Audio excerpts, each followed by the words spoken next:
Coach Andrew, you want to talk a little bit about what we just did with your forward skating, inside edges. You want to be able to move in your stance intact. Not one piece robotic, but real nice and limber, but you don't want to get out of control either. Right? So show them how to just a little forward skate with making sure your gloves are out in front, head angle is correct. So we want to make sure our glove facing out, not looking down at the ground. Now 12 o'clock, 11 o'clock, 9 o'clock, we'll let Darren and the coaches, we'll talk about that later. It's personal preference. Whatever. Yep. Catching's catching, but the important thing is the hands are in front of the body. From there, our knees, yeah, we want to have about a good 60-degree knee bend right here. It's going to allow us to be mobile, moving side to side as well. We're ready position.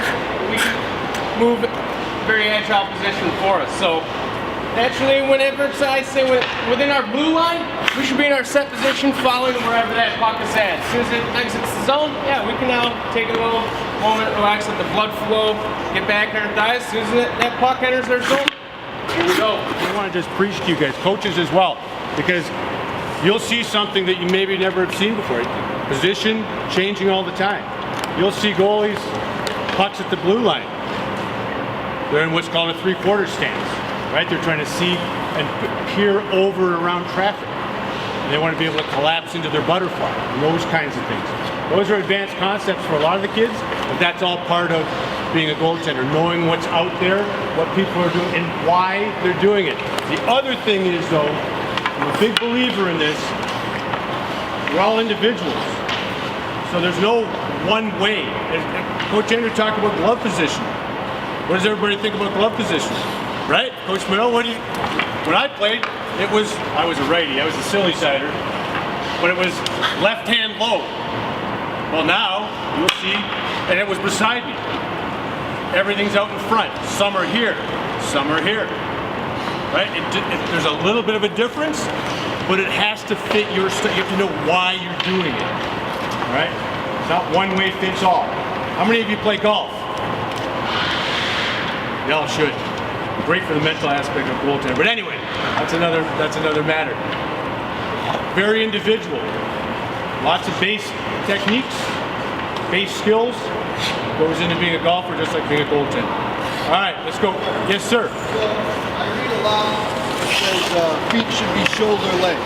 But if I watch NHL goalies, especially with the longer pads, they're way wider than the shoulder length, right? Feet are way out here.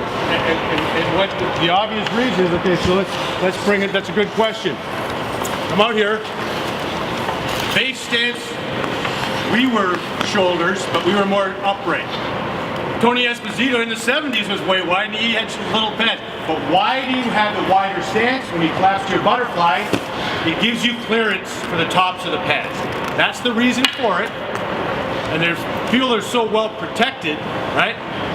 Defensively, and they're not going to get beat there. The other thing is, they're so big, right? They know that they can load and push. It's not so much about shuffling like we have to do when we're little, or pivot power pushes and a T-push. Those elements aren't really there at that level. That's why you see that really wide stance with a lot of guys.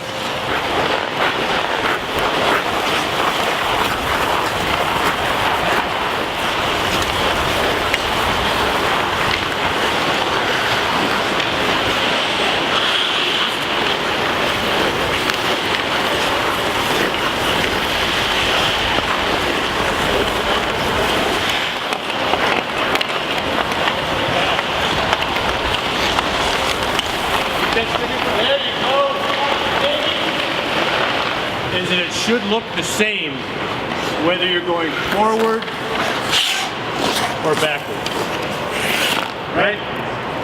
You don't want that extra motion because it's going to put you off balance. So that's why getting in position to make a save, getting there, or mobility is the foundation of good goaltending. It's not the coolest part, certainly isn't the funnest part, but it's the most necessary and important part. That base that allows you to get there to make the save.